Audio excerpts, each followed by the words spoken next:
আসসালামু আলাইকুম। বিশ্বের সবথেকে গুরুত্বপূর্ণ খবর আপনাদের জানাচ্ছি আমি মেহজাবিন ইসলাম।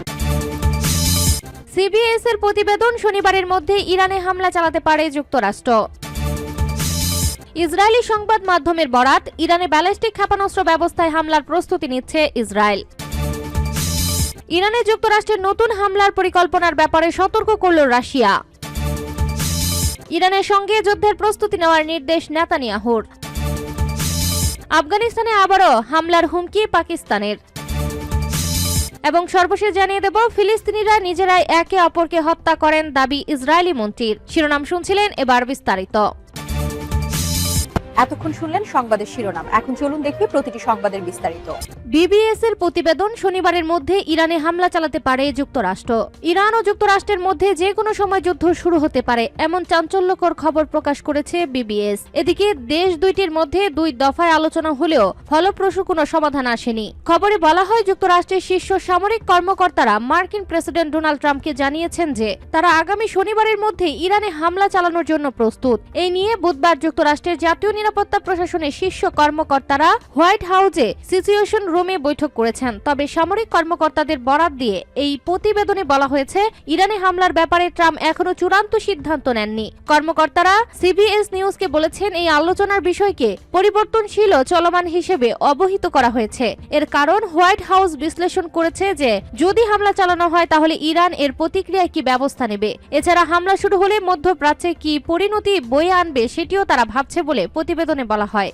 ইরানের ব্যালিস্টিক ক্ষেপণাস্ত্র ব্যবস্থায় হামলার প্রস্তুতি নিচ্ছে ইসরায়েল। ইসরায়েলি সংবাদ মাধ্যমের প্রতিবেদন, ইরানের ব্যালিস্টিক ক্ষেপণাস্ত্র ব্যবস্থায় হামলার জন্য যুক্তরাষ্ট্রের কাছ থেকে সম্ভাব্য সবুজ সংকেত পাওয়ার প্রস্তুতি নিচ্ছে ইসরায়েল। গতকাল বুধবার রাতে ইসরায়েলের সরকারি সম্প্রচার মাধ্যম কানের বরাত দিয়ে এই তথ্য জানিয়েছে তুর্কি বার্তা সংস্থা আনাদোলু। প্রতিবেদনে বলা হয়েছে, মার্কিন প্রেসিডেন্ট ডোনাল্ড ট্রাম্প ইরানে হামলার নির্দেশ দেবেন কিনা তা নিয়ে ব্যাপক আলোচনার মধ্যেই ইরানে ব্যালিস্টিক ক্ষেপণাস্ত্র ব্যবস্থায় ইসরায়েলের হামলার এই সম্ভাবনার বিষয়টি সামনে এলো। এদিকে ইসরায়েলি দৈনিক হারেজ্জ জানিয়েছে, গত 24 ঘন্টায় ইসরায়েলি নিরাপত্তা বাহিনীর মূল্যায়নে দেখা গেছে ওয়াশিংটন ও তেহরানের মধ্যে সাম্প্রতিক আলোচনার পর ইরানে মার্কিন হামলার আশঙ্কা আগের চেয়ে বেড়ে গেছে। ইরানে যুক্তরাষ্ট্রের নতুন হামলার পরিকল্পনার ব্যাপারে সতর্ক করল রাশিয়া। ইরানে যুক্তরাষ্ট্রের নতুন হামলার পরিকল্পনার ব্যাপারে সতর্ক করল রাশিয়া। রুশ পররাষ্ট্রমন্ত্রী সার্গেই লেভরভ বলেছেন, ইরানে নতুন করে কোনো মার্কিন হামলা গুরুতর পরিণতি বয়ে আনতে পারে।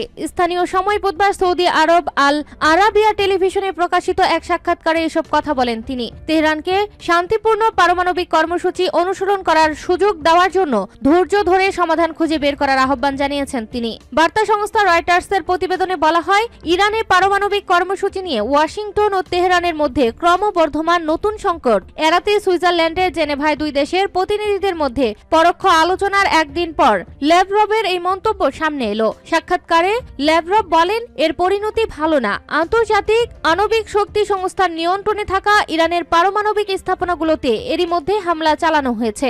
ওই ঘটনা থেকে আমরা অনুমান করতে পারি এই ঘটনায় পারমাণবিক দুর্ঘটনার প্রকৃত ঝুঁকি ছিল। রাশিয়ার পররাষ্ট্র মন্ত্রণালয়ে প্রকাশিত সাক্ষাৎকারে তিনি বলেন, আমি সতর্কভাবে ওই অঞ্চলের আরব দেশগুলোর উপসাগরীয় দেশগুলোর প্রতিক্রিয়া পর্যবেক্ষণ করেছিলাম। উত্তেজনা বৃদ্ধি বেড়ে যাক তাদের কেউ চায় না, সবাই বুঝতে পারছে এটা আগুন নিয়ে খেলা। তিনি আরো বলেন, উত্তেজনা বাড়তে থাকলে গত কয়েক বছরে যে ইতিবাচক পদক্ষেপগুলো হয়েছে সেগুলো অকার্যকর হয়ে যেতে পারে, যার মধ্যে ইরানের সঙ্গে সৌদি আরব সহ নিকটবর্তী দেশগুলো সম্পর্কের উন্নতিও অন্তর্ভুক্ত। ইরানের সঙ্গে যুদ্ধের প্রস্তুতি নেওয়ার নির্দেশ নেতানিয়াহুর। ইরানের সঙ্গে সম্ভাব্য যুদ্ধের প্রস্তুতি নিতে নির্দেশ দিয়েছেন দখলদার ইসরায়েলের প্রধানমন্ত্রী বেনিয়ামিন নেতানিয়াহু। ইসরায়েলি গণমাধ্যমের বরাতে এমন খবর জানিয়েছে আনাদোলু এজেন্সি। দৈনিক ইয়েডিউইথ আহরোনাত জানিয়েছে, নেতানিয়াহু বিভিন্ন উদ্ধার সংস্থা ও হোম ফ্রন্ট কমান্ডকে যুদ্ধের প্রস্তুতি নিতে নির্দেশ দিয়েছেন। পত্রিকাটি আরো বলছে, ইসরায়েলের বিভিন্ন নিরাপত্তা সংস্থার সর্বোচ্চ সতর্কতা জারি করা হয়েছে।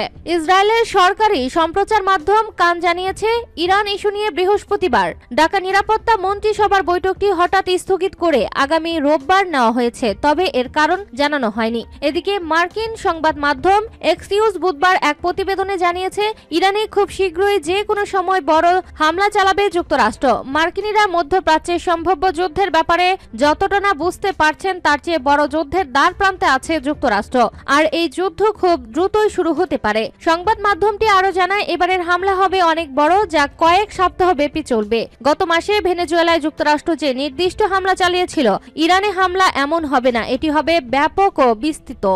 আফগানিস্তানে আবারও হামলার হুমকি পাকিস্তানের প্রতিরক্ষা মন্ত্রী খাজা আসিফ হুঁশিয়ারি দিয়ে বলেছেন, আফগানিস্তান যদি শান্তি বিশ্বাসযোগ্য আশ্বাস দিতে ব্যর্থ হয় তাহলে আবারও হামলা চালাতে প্রস্তুত ইসলামাবাদ। বুধবার ফ্রান্স 24-কে তিনি বলেন, ক্রমবর্ধমান উত্তেজনার মধ্যে কয়েকটি মিত্র দেশ পাকিস্তান ও আফগানিস্তানের মধ্যে মধ্যস্থতা করার চেষ্টা করলেও প্রকৃতপক্ষে তা ফলপ্রসূ হয়নি। গত বছরের অক্টোবরে আফগান থেকে পাকিস্তানের সীমান্ত চৌকিতে বিনা উস্কানিতে সন্ত্রাসী হামলা হয়। এরপর ইসলামাবাদ ও কাবুল সীমান্তে সংঘর্ষে জড়িয়ে পড়ে। পাকিস্তানের প্রতিরক্ষা মন্ত্রী বলেন, কাবুল শান্তি প্রতিষ্ঠা করতে না পারলে পাকিস্তান আফগানিস্তানে নতুন করে হামলা চালাতে দ্বিধা করবে না। কয়েক দফা আলোচনার পরেও আফগান তালেবান সন্ত্রাসী সংগঠনগুলোর বিরুদ্ধে ব্যবস্থা নিতে ব্যর্থ হয়েছে বলে অভিযোগ করেছে পাকিস্তান। জঙ্গি হামলার মাধ্যমে পাকিস্তানের বিরুদ্ধে প্রক্সি যুদ্ধ শুরু করার জন্য ভারতকে অভিযুক্ত করে আসিফ বলেন, নয়াদিল্লি, কাবুল ও জঙ্গি সংগঠনগুলো একত্র অবস্থানে রয়েছে। তিনি বলেন, 2025 সালের মে মাসে ভারত ও পাকিস্তানের যুদ্ধের পর থেকে ইসলামাবাদ ও নয়াদিল্লি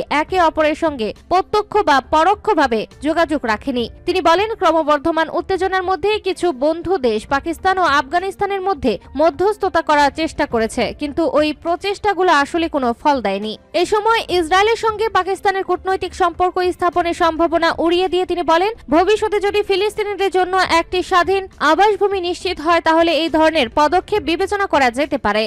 ফিলিস্তিনিরা নিজেরাই একে অপরকে হত্যা করেন, দাবি ইসরায়েলি মন্ত্রীর। ইসরায়েলের উগ্রপন্থী রাজনীতিবিদ ও অর্থমন্ত্রী বেজালাল স্মোটিস বলেছেন, ফিলিস্তিনিরা নিজেরাই একে অপরকে হত্যা করেন, এখানে ইসরায়েল সরকারের কোনো দোষ নেই। গত মঙ্গলবার ইসরায়েলি পার্লামেন্টে একটি বিতর্ক চলার সময় স্মোটিস এই কথা বলার পর ব্যাপক ক্ষোভ ও বিতর্ক সৃষ্টি হয়। এদিকে ইমান খতিব ইয়াসিন সহ ইসরায়েলের পার্লামেন্টের কয়েকজন ফিলিস্তিনি আইন প্রণেতা বিতর্ক চলাকালে বলেন, স্মোটিসের প্রস্তাবিত খালি জমির উপর 1.5% সম্পত্তির কর ফিলিস্তিনিদের ক্ষতিগ্রস্ত করবে। দেশটিতে ফিলিস্তিনিরা সম্পত্তির মালিক হলেও তা উন্নয়ন করার অনুমতি রাখে না। বিতর্ক চলাকালে ফিলিস্তিনি আইন প্রণেতা অভিযোগ করে আরো বলেন, ফিলিস্তিনি জনগোষ্ঠীর উপর বাড়তে থাকা সহিংসতার দায় নিতে ইসরায়েল সরকার ব্যর্থ হয়েছে। জবাব দিতে গিয়ে স্মোটিস উল্টো প্রশ্ন করেন, আপনারা নিজেরাই একে অপরকে হত্যা করেন, কিভাবে এর দায় সরকারের হতে পারে? তবে স্মোটিসের এই মন্তব্যকে ঘৃণ্য